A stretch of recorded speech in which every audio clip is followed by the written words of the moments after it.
Hey everybody, I'm DJ Sixsmith. You're watching The Sit Down. Jen Gotch is here with us. The Upside of Being Down, brand new book. Jen, how are you?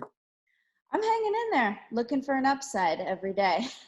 I think we all are at this point, and I feel like the book is perfectly timed with everything going on. So for you personally, you've been really open about your mental health. I think it's awesome that you're sharing all this, and I think it's important to talk about all this. So what was it like putting this book together?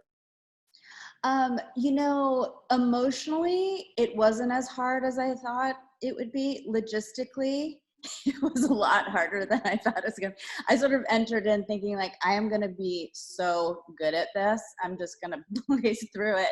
And then I was like, wow, writing a book is a huge project. So that was really probably failing was something that I hadn't done professionally in a while because my job is basically catered to my strengths. I'm one of the lucky ones. But I think like probably, personally on less of the professional side, just the documenting and the revisiting stories. And that's why I'm always telling people like, maybe don't write a book, but journaling it actually helps form new neural pathways in your brain, but it's to see your life outside of your own brain. It like a lot of my stories sort of changed contextually in my mind after doing that. So I found that really helpful. But all in all, it was very difficult, and I tried to quit at least 7 times.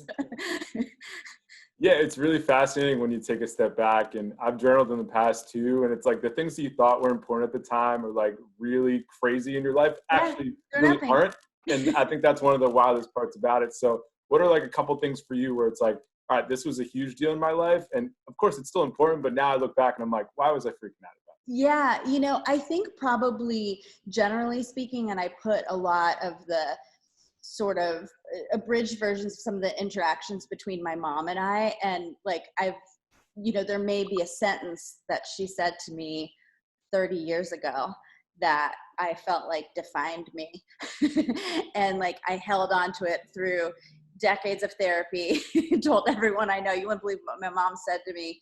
And then in looking back at some of that, I was like, I don't actually think that matters. And talking to her about it, she's like, I don't even remember saying that. I'm like, this was like a weight I it? carried with me, my whole life. And the other piece of that, and what's really interesting to help gauge what is impactful is not as like watching what my editor would be like, that story is it's not that interesting, or it's not that relevant, and being like, what? And I wish I could tell you what those are, but I tend to, when something like that happens, I just clear the cache of my brain and just don't revisit it again. But yeah, I think those were happening all the time, where I was just like, wow, it's weird how these certain things imprint on you your Yeah, whole I life. mean, And and then, it can last for decades or your yeah, whole life. And yeah, even when you are talking about it, it sticks with you. So I totally. think one of the really interesting things about this is like when it comes to mental health, and like you've seen this, I'm sure I've seen this, like the conversation has shifted. Like it used to just be if you have these issues, like you're an other,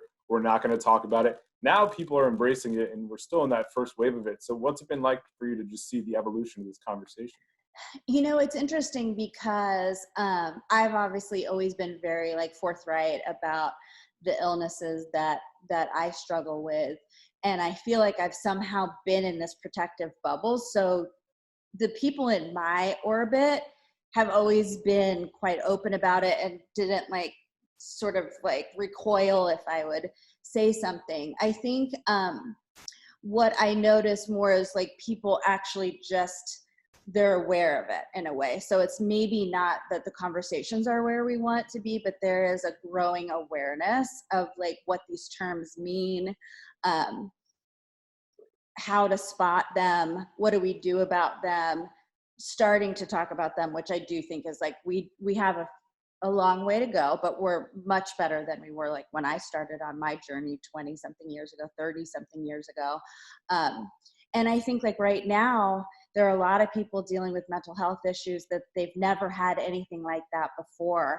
And so in the interest of looking for an upside, I do think it's going to open up conversations in a more public way than what we're used to, just because there's just a larger mass of people dealing with it and they're isolated and they need help. You know, it's more urgent. So I think it should be interesting to see what happens. Yeah, I think there's going to be a lot of changes, and I'm sure the mental health conversation will change. And I think your story is really cool because you debunk like a bunch of just like BS myths in general. Like, why don't we talk about just like women being too emotional? Like, you completely lean into the fact that like you're an emotional person. It's okay to cry at work, and like I totally agree. Like, just let it all out there. So, what's it been like for you to unpack that over the years, especially in a professional setting? Yeah, you know, again, for me, so my job now, which is in a professional setting, was my first professional setting that I had ever been in, and that started at 36. Like, yeah, I was a freelancer for a long time, and not to say that photo shoots aren't professional, but it's definitely more of a lax thing. So going into this work, I didn't even know that there was a stigma against emotions in the workplace. Like, I've always operated from that place. And then when people started, you know, talking to me about even what I'm talking about, I could never say something like that at work. Um, I realized that we had something sort of special here in the fact that we could maybe model what a workplace could look like with emotions. And I think even to this day, it's difficult. Not everyone is comfortable with that. But like what I say in the book is, I'm not advocating for just like walking around sobbing every day, or, you know, if you're in a bad mood, lashing out at everyone. But I think the key is understanding our own emotions and having emotional intelligence. It allows us to react appropriately when something is happening in our lives, because we're working more than we're not for most people, you know. And I think as leaders in companies, it's our job to create a safe space to be able to do that and model what that could look like. And I think as employees, it's important to challenge your leaders to say, we need to humanize the workplace, essentially, you know. And again, I think that's going to be a really interesting thing coming back, because the workplace is going to change, right? You know, so now we're all getting emotional on Zoom, weekly meetings. So we'll see how that actually ends up in real life at some point. It's going to be very interesting, that's for Yeah. sure. And just like the fact our leaders are fallible, and you can be wildly successful and also struggle with mental health. And I think your story is a living testament to that. So what's it been like for you to live the duality of both those things over the last few years?